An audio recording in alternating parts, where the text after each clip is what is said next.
Hello children, today I am going to explain Roman numerals.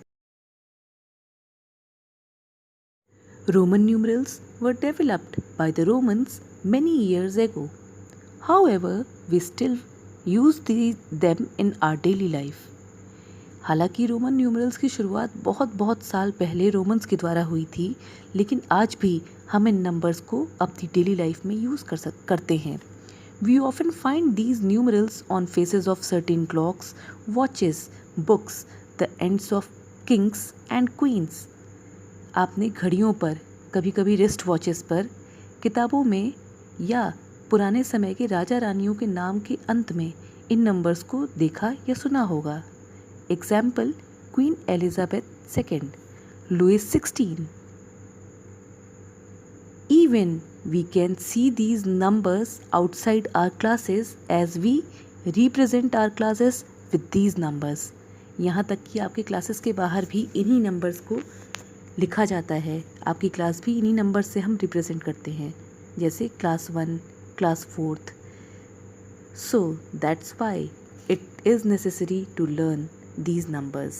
इसीलिए इन numbers को समझना बहुत ही ज़रूरी है. In this chapter, you will learn or revise how to form these numerals.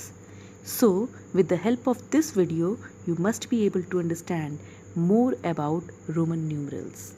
How to write Roman numerals? Roman numerals को लिखा कैसे जाता है? बच्चों, हर गिनती को, हर तरह की गिनती को लिखने का अपना ही एक अलग तरीका होता है.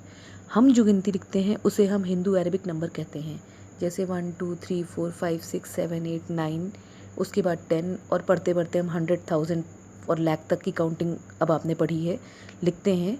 इन नंबर्स को लिखने के लिए या पढ़ने के लिए हमें प्लेस वैल्यू चार्ट की बहुत ज़्यादा ज़रूरत होती है. बगैर प्लेस वैल्यू चार्ट के हम हिंदू अरेबिक नंबर्स की गिनती जो है उसको फॉर्म नहीं कर सकते.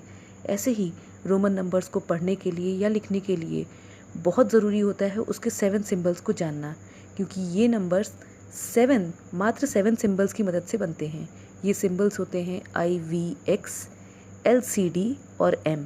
I मतलब 1, V मतलब 5, X का मतलब 10, L का मतलब 50, C का मतलब 100, D का मतलब 500 और M का मतलब 1000. इस 7 सिम्बल्स को और उसके मीनिंग को समझना और याद करना बहुत ज़रूरी है अगर हम रोमन नंबर्स को समझना चाहते हैं तो. एक ख़ास बात इन रोमन नंबर्स में जो होती है वो ये होती है कि यहाँ 0 के लिए कोई सिंबल नहीं होता. आपने देखा 1 के लिए सिंबल है, 5 के लिए है, 10 के लिए है, 50, 100, 500 और 1000 के लिए है, लेकिन यहाँ 0 के लिए कोई सिंबल नहीं है. तो इन नंबर्स को लिखने का अपना ही एक अलग तरीका होता है. इन नंबर्स को लिखने के लिए हमें किसी प्लेस वैल्यू सिस्टम को यूज़ नहीं करना है, बल्कि कुछ रूल्स होते हैं जिनकी मदद से हम इन नंबर्स को लिखते हैं. आइए देखते हैं ये रूल्स क्या होते हैं. Rule number 1, repetition of a Roman numeral means addition. मतलब रोमन नंबर्स अगर रिपीट होते हैं तो इसका मतलब होता है एडिशन. जैसा कि आप एग्जाम्पल में देख सकते हैं, 2 बार I का मतलब है 1 + 1 यानी 2. इसी तरह अगर आपका I 3 बार रिपीट होता है तो इसका मतलब होता है 1 + 1 + 1 यानी कि 3. X अगर 2 बार रिपीट हो रहा है तो इसका मतलब है 10 + 10 यानी 20. इसी तरह से अगर C 3 बार रिपीट होता है तो उसका मतलब होता है 100 + 100 + 100 यानी 300. ध्यान देने वाली यहाँ 3 बातें हैं. Only I, X, C and M can be repeated. I जिसका मतलब 1 है, X जिसका मतलब 10 है, C जिसका मतलब 100 है, M जिसका मतलब 1000 है. यानी 1 और 0 जिन नंबर्स में यूज़ हुआ है हम बस और सिर्फ उन्हीं नंबर्स को रिपीट कर सकते हैं. ये नंबर्स होते हैं रिपीटिंग न्यूमरल्स. V, L और D जिसमें कि 5 का यूज़ है, ये नॉन रिपीटिंग न्यूमरल्स होते हैं, इन्हें हम रिपीट नहीं करते. यही रीज़न होता है कि 100 के लिए हम 2 बार L ना लिख करके C का यूज़ करते हैं.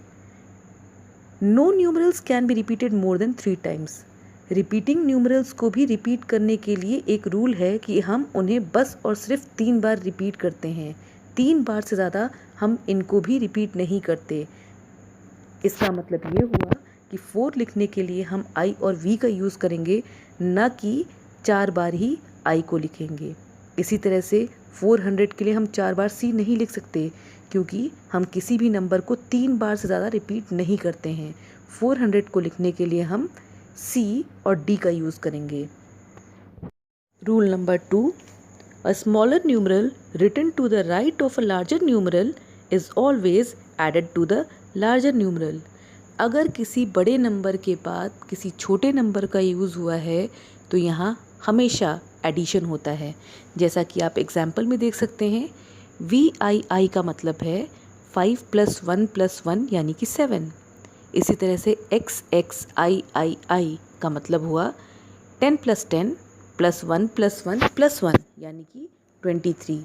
इसी तरह से LXI का मतलब हुआ 50। L का मतलब 50 है, उसमें हम 10 जोड़ेंगे और उसके आगे हम 1 जोड़ रहे हैं, इसका मतलब हुआ 61। LXI means 61। इसी तरह से आप देख रहे हैं CXIII।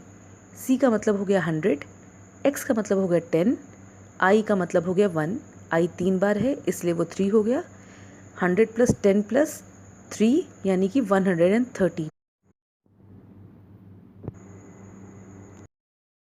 Rule number 3, a smaller numeral written to the left of a larger numeral is always subtracted from the larger numeral। इससे पहले आपने एडिशन का रूल पढ़ा था। कोई छोटा नंबर अगर किसी बड़े नंबर के राइट में आता है तो इसका मतलब ऐड होता है, जस्ट ऑपोजिट होता है सब्ट्रैक्ट।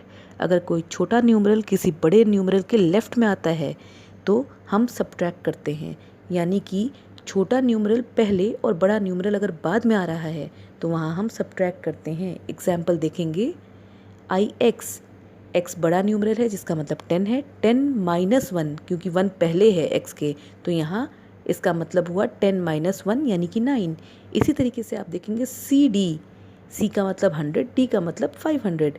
C जो कि छोटा नंबर है और वो D के पहले आ रहा है तो इसका मतलब हुआ 500 - 100 यानी कि 400। यहाँ ध्यान देने वाली 4 बातें हैं। V, L and D are never subtracted. जिस तरीके से V, L और D जो कि नॉन रिपीटिंग न्यूमरल्स थे, इनको हम रिपीट नहीं कर सकते, उसी तरह से इन न्यूमरल्स को हम सब्ट्रैक्ट भी नहीं कर सकते। यानी कि जो नंबर्स आपके रिपीटिंग न्यूमरल्स थे I, X, C और M, हम इन्हीं को सब्ट्रैक्ट करते हैं। ध्यान देंगे कि हम इनको सब्ट्रैक्ट भी किस किस में से करते हैं। I के जस्ट बाद वाले 2 नंबर्स यानी कि V और X, I बस और सिर्फ इनमें से माइनस होगा, यानी हम 1 को 5 और 10 में से माइनस कर सकते हैं। इसी तरीके से X को हम माइनस कर सकते हैं लेकिन बस और सिर्फ L और C में से, यानी उसके बाद वाले 2 नंबर्स में से।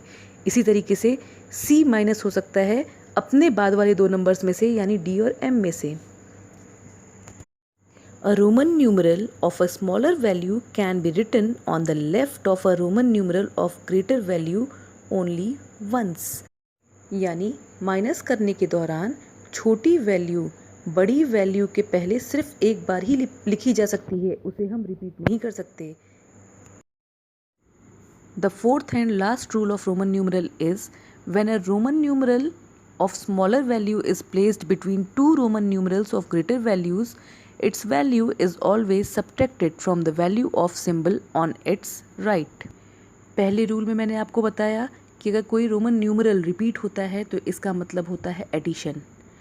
दूसरे रूल में मैंने बताया कि अगर कोई छोटा रोमन न्यूमरल किसी बड़े रोमन न्यूमरल के बाद आता है तो इसका मतलब भी एडिशन होता है।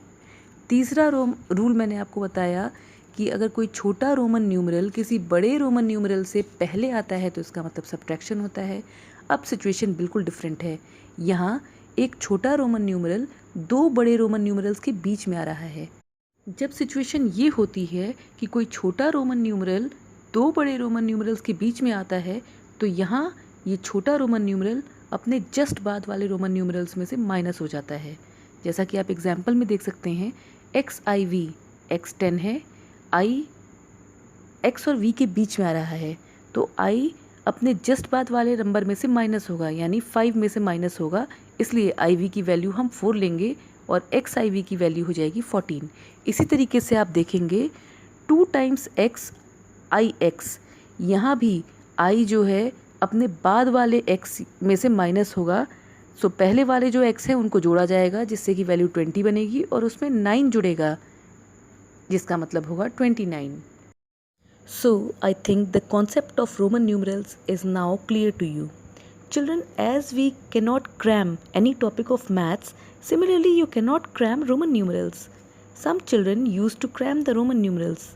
Let me tell you, it is not the concept of cramming. You can understand it by learning simply two things, the 7 symbols and the 4 basic rules. So, to understand the topic, learn only these two things. Thank you.